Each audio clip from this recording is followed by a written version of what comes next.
The brain and spinal cord make up the central nervous system. A complex network of nerves connects the brain and spinal cord to the rest of the body. Messages are sent quickly along nerves to the brain. The brain analyzes the information and responds immediately by sending messages to muscles in the arm. I mean, it's terrific, right?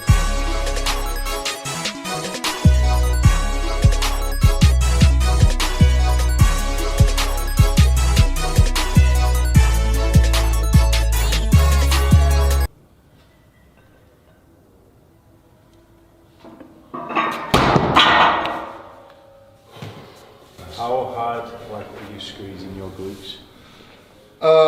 That's a good question.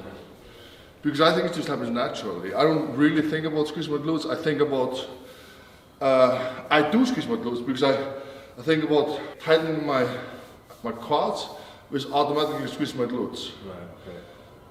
But a good question. Yeah. I squeeze mine quite hard.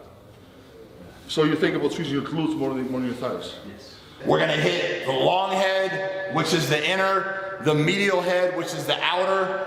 Boom, boom. It's not about the weight, it's about the contraction, the squeeze, the pump. So keep the weight moderate because over time it will do its damage. So drink this shake, eat one more meal before we go to bed, and hit the sack. No matter how hard you try, you will never be as big as your pump.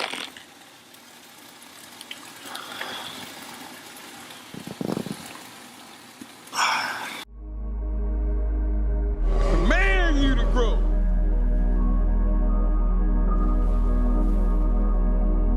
Must grow.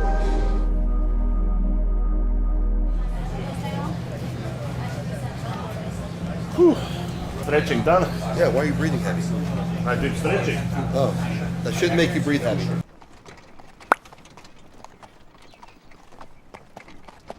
Oh, could you not be yourself? For 5 minutes!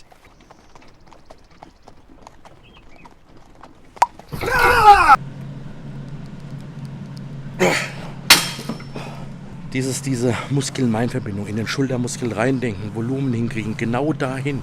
Es ist eine Isolation, seitliche Kopf isolieren, vom Rest drücken brauche ich alle. Ich krieg's wirklich hin, mit 3 Sätzen die Schultern so zu zerstören, dass ich denke, ich explodiere gleich.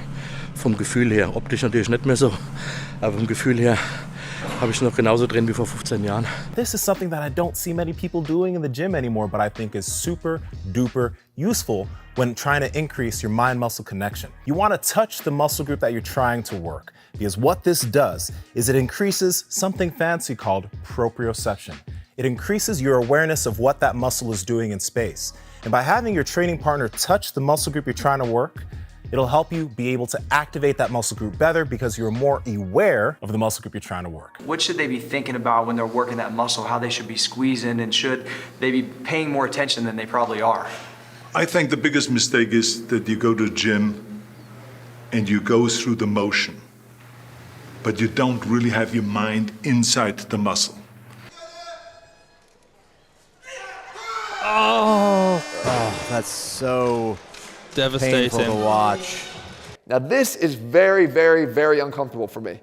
If this is not uncomfortable for you to the point where you actually have to stop because it's starting to cramp up, then I've identified your problem for you.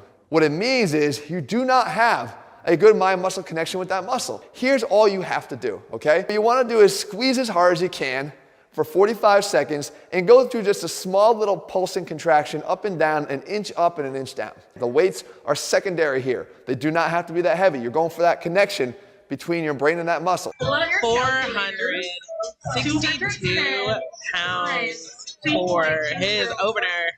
Wild. This is a state record attempt. Also a state record attempt. Push.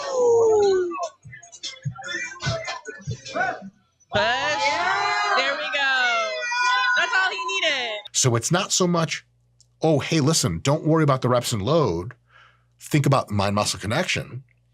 It's actually a little bit different. It is, hey, goal reps and goal load are super important, but every single rep you do had to better be tension and burn in the target muscle. So mind-muscle connection, used properly, is not an alternative to the pain and the suffering that comes with pushing a set with excellent technique close to failure. Mind-muscle connection is not an off-ramp. Mind-muscle connection is something that helps you stay in the lane and make sure you're going as fast as possible down that highway of death and destruction that is a set very close to failure.